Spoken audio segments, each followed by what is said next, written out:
Hello मित्रों, सभी मित्रों को मेरा प्यार भरा नमस्कार। आज के वीडियो की शुरुआत गणेश जी के दर्शन के साथ हो रही है। मित्रों, आज गणेश चतुर्थी है। आज 7 सितंबर को गणेश चतुर्थी का महोत्सव शुरू किया जा रहा है। यहाँ पर गणेश भगवान जी की स्थापना की गई है। गणेश चतुर्थी 7 सितंबर से शुरू हो रही है और यहाँ पे 10 दिनों तक पूजा अर्चना की जाएगी विधि विधान के साथ ही। और यहाँ पे खूबसूरत सा ये पंडाल तैयार किया गया है। कहा जाता है कि गणेश जी की कृपा से सभी बिगड़े हुए काम बन जाते हैं। हम लोग अपने घरों में कभी भी कोई शुभ काम करते हैं तो उसको शुरू करने से पहले हम लोग भी अपने घरों में गणेश जी का नाम लेते हैं।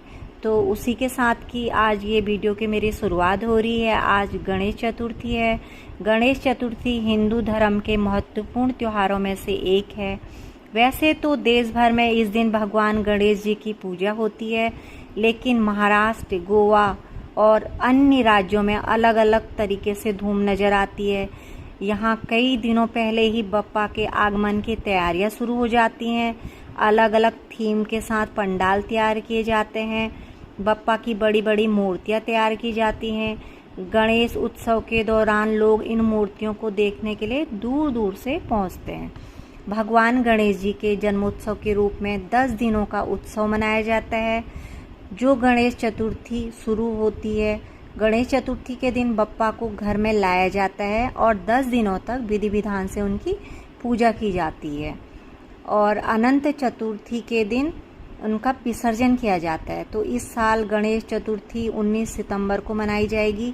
आज 7 सितंबर से शुरू की गई है और 19 सितंबर को इसका विसर्जन किया जाएगा।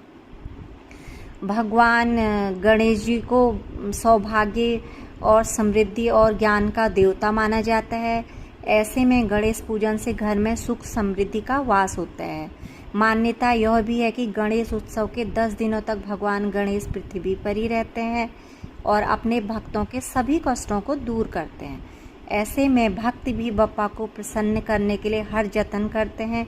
महाराष्ट्र, गोवा, तेलंगाना आदि कई राज्यों में यह त्यौहार काफ़ी लोकप्रिय है। अब तो वैसे यह त्यौहार हर शहरों में मनाया जाने लगा है और बहुत से लोग अपने घरों में भी बप्पा की मूर्ति लाते हैं और पूजा अर्चना करते हैं। और जो ये गोवा आदि शहर हैं, इन राज्यों में गणपति जी के विशाल पंडाल लगते हैं। इस दिन सभी के घरों में गणेश जी की प्रतिमा का भव्य स्वागत किया जाता है। साथ ही गणेश चतुर्थी का व्रत भी रखा जाता है। इस तिथि को व्रत रखने से व्रती को जीवन में सुख समृद्धि और अनेक लाभ प्राप्त होते हैं। गणेश चतुर्थी भगवान गणेश के जन्मोत्सव के रूप में मनाई जाती है। पौराणिक कथाओं के मुताबिक भगवान गणेश का जन्म भाद्रपद मास के शुक्ल पक्ष की चतुर्थी तिथि को हुआ था और सभी लोग बप्पा को घरों में विराजमान करते हैं और 10 दिन तक उनकी विधि विधान के साथ पूजा अर्चना की जाती है। किसी भी नए काम की शुरुआत करने से पहले भगवान गणेश जी की पूजा की परंपरा है।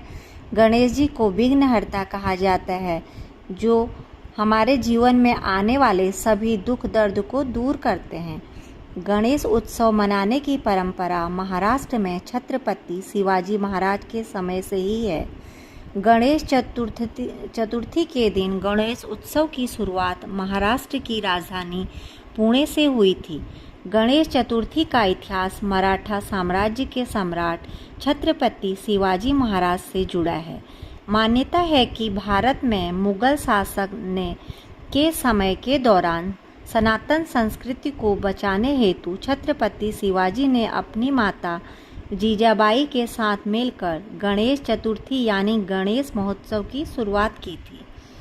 छत्रपति शिवाजी द्वारा इस महोत्सव की शुरुआत करने के बाद मराठा साम्राज्य के बाकी पेशवा भी गणेश महोत्सव मनाने लगे। गणेश चतुर्थी के दौरान मराठा पेशवा ब्राह्मणों को भोजन कराते थे और साथ ही दान पुण्य भी किया करते थे। पेशवाओं के बाद ब्रिटिश हुकूमत ने भारत में हिंदुओं के सभी पर्वों पर रोक लगा दी, लेकिन फिर भी बाल गंगाधर तिलक ने गणेश चतुर्थी के महोत्सव को दोबारा मनाने की शुरुआत की। इसके बाद 1892 में भाऊ साहब जावले द्वारा पहली गणेश मूर्ति की स्थापना की गई थी। गणेश चतुर्थी के दिन गणेश जी की स्थापना करने की मान्यता है और उसके 10 दिन बाद उनका विसर्जन किया जाता है। कई लोग यह जानने के लिए उत्सुक रहते हैं कि भगवान गणेश जी को इतनी श्रद्धा के साथ लाने और उनका पूजन करने के बाद उन्हें क्यों विसर्जित किया जाता है। तो मित्रों, धर्मशास्त्र के अनुसार इसके पीछे एक बेहद ही महत्वपूर्ण कथा छिपी हुई है। कहा जाता है कि महर्षि वेदव्यास ने भगवान गणपति जी से महाभारत की रचना को क्रमबद्ध करने की प्रार्थना की थी। गणेश चतुर्थी के दिन व्यास जी श्लोक बोलते गए और गणेश जी उसे लिखित रूप में करते गए। 10 दिनों तक लगातार लेखन करने के बाद गणेश जी पर धूल मिट्टी की परतें चढ़ गई थी। गणेश जी ने इस परत को साफ करने के लिए 10वें दिन चतुर्थी पर सरस्वती नदी में स्नान किया था। तभी से गणेश जी को विधि विधान के साथ विसर्जित करने की परंपरा है। तो मित्रों, ये थी गणेश चतुर्थी पर एक छोटी सी कहानी कि किस तरीके से पेशवाओं द्वारा ये शुरू की गई थी गणेश चतुर्थी। अब आज तो गणेश चतुर्थी को बहुत ही धूमधाम के साथ हर शहर में मनाया जाता है। आजकल सभी शहरों में यहाँ पे गणेश जी की मूर्ति स्थापित की जाती है और पंडाल लगाए जाते हैं। उन पंडालों में रंगारंग कार्यक्रम भी इसी तरीके से होते हैं। तो मित्रों, आज यहाँ पे भी बहुत खूबसूरत सा पंडाल सजाया गया है। गणेश भगवान जी की स्थापना की गई है। 10 दिनों तक इसी तरह यहाँ पे सुबह शाम पूजा अर्चना की जाएगी और रात को यहाँ पे रंगारंग कार्यक्रम किए जाएंगे। तो मित्रों, यहाँ पे अभी ये खूबसूरत सा प्रोग्राम हो रहा है। उसमें गणेश जी बनाए गए हैं और यहाँ पे शिव जी हैं और यहाँ पे पार्वती मैया भी है और यहाँ पे बहुत ही खूबसूरत सा नृत्य चल रहा है। गणेश जी की मूर्ति की स्थापना, वैसे तो मित्रों आजकल बहुत से लोग अपने घरों में भी बप्पा की मूर्ति की स्थापना करते हैं, बप्पा को लाते हैं और 10 दिनों तक विधि विधान के साथ सुबह शाम आरती द्वारा उनकी पूजा अर्चना की जाती है। तो आज का ये वीडियो मेरा गणेश चतुर्थी पे ही है। आज मैं आपको इतना ही सब कुछ दिखा पा रही हूँ। यहाँ पे रंगारंग कार्यक्रम चल रहे हैं और बहुत ही खूबसूरत भगवान जी की मूर्ति स्थापित की गई है। आरती का समय तो मैं नहीं यहाँ पे आ पाई क्योंकि आरती जल्दी हो गई थी।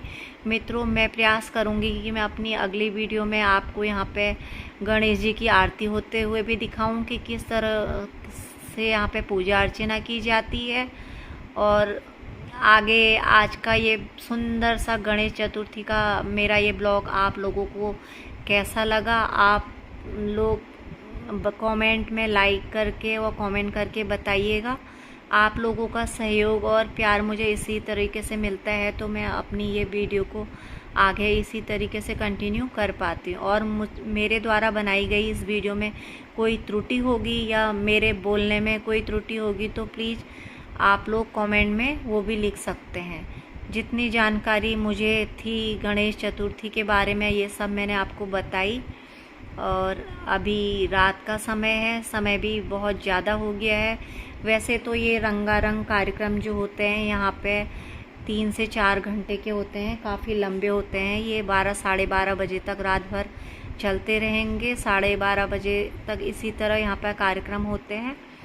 पर मित्रों, मैं ज़्यादा देर तक रात को नहीं रह सकती हूँ, रात भी काफ़ी ज़्यादा हो गई है। इसी रंगारंग कार्यक्रम के साथ मैं अब अपने इस ब्लॉग को यहीं पे समाप्त करना चाहूँगी।